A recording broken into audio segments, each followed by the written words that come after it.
Welcome back. Well, I just got done sanding these wall cabinets up.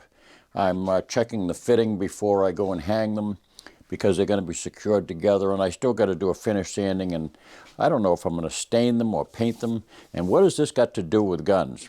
Well, hopefully a lot, because this is a vent right here. That's going to be over my lead casting furnace, because I intend to do a segment, try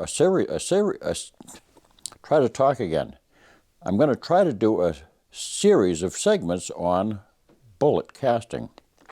Bullet casting naturally has become a more popular spin-off to the reloading sport than it was before because of the cost of bullets. Bullets are extremely expensive right now. All metals are expensive. You know, as gold prices go up, all metals follow, generally speaking. So even lead, you know, years ago, I remember I used to buy lead for somewheres around, 15 or 16 cents a pound back in the I guess in the 70s, mid to late 70s. I was buying it for 15, 16, 17. When it went up to 21 cents a pound, I said, this is a little bit much, And, naturally, I was always scavenging lead when I could from my local tire shop or auto mechanic who had wheel weights. But wheel weights, and I'll talk about this in depth later, but wheel weights are becoming a little bit more scarce now. As far as lead is concerned, wheel weights are plentiful, but a lot of them are being made of zinc now, and zinc is absolutely a no-no for casting bullets. So all costs are going up, but still casting lead bullets is still the way to go if you really want to maximize your shooting experience for the least amount of expenditure. So what I've got right here is basically I'm creating a little laboratory where I can make my own bullets. This bench has been sitting here waiting for something to do for quite a long time, and I've used it for all number of things, but I've decided that I'm going to use this for a bullet casting environment.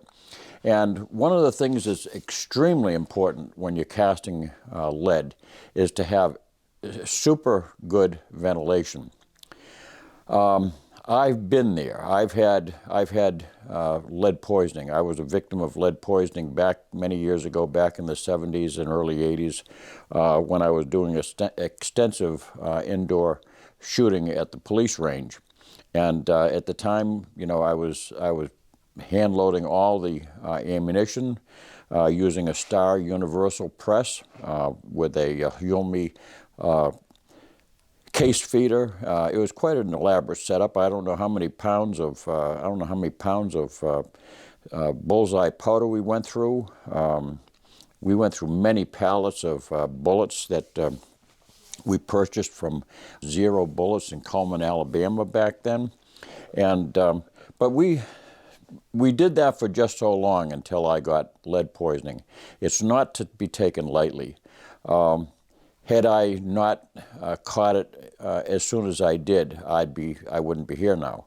Lead poisoning can go over the brink, and once it gets into your organs, you're dead. So it's not to be trifled with. Many a bullet caster, many a person who worked with lead ingots, especially painters years ago. My wife's family. There were a number of painters in her family, and a number of them died from lead poisoning because they used to use white lead paint and in the process of mixing their own paints and things. So, lead poisoning is something to be taken for real. It's not a joke, and so what I wanted to do was to make sure I had really good ventilation. I had the great fortune of my wife donated her salad bowl. This is actually an old salad bowl that she didn't really feel that she needed any longer, and so I cut a hole, a 4-inch hole in the bottom of it, and I affixed basically it's a flange designed for attaching 4-inch stovepipe to plenums and things like that, whatever fixture you need to attach them to. So I got that flange, attached it, and then I sent it out through the side of the house with a inline exhaust fan. And I'll show you more about that later on, and I'll get into more detail about that. But that has a very, very good flow rate. That really draws air through. What I am going to do is I'm going to drop this hood down about another 15, probably another 12 inches or so, because I really wanted to have it right down on top of that lead pot. As long as I can get basically stir in my flux and things like that and have room to add the lead, that's all I need. I don't want to have any exposure to lead fumes. And the other thing is too that when you add flux, whether it's beeswax or wood shavings or whatever you're using for flux, that creates a lot of noxious smoke, billows of it. So you really have to have something that captures that immediately.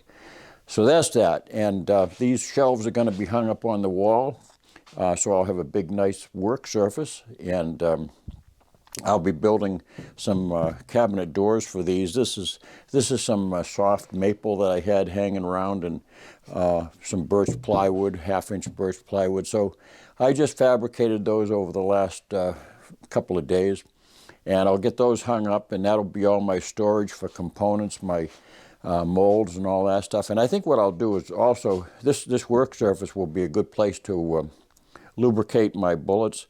I have a sizing die. I'll show you that process when we get into it. But that's what I'm going to be doing. So I'm kind of priming the pan right now. Let you know that I'm going to be doing a series on bullet casting. So right now, Benny is really getting anxious. It's his time of day. He wants to go out and enjoy a cigar with me. I'm really not too excited about going out right now. It's about 5 degrees outside, and this morning it was about 5 degrees below zero. So this is that time of year for central New Hampshire where things can get a little bit frosty. But he likes to go out, and he's not going to let me forget. So thanks for watching. Don't forget to subscribe, and God bless.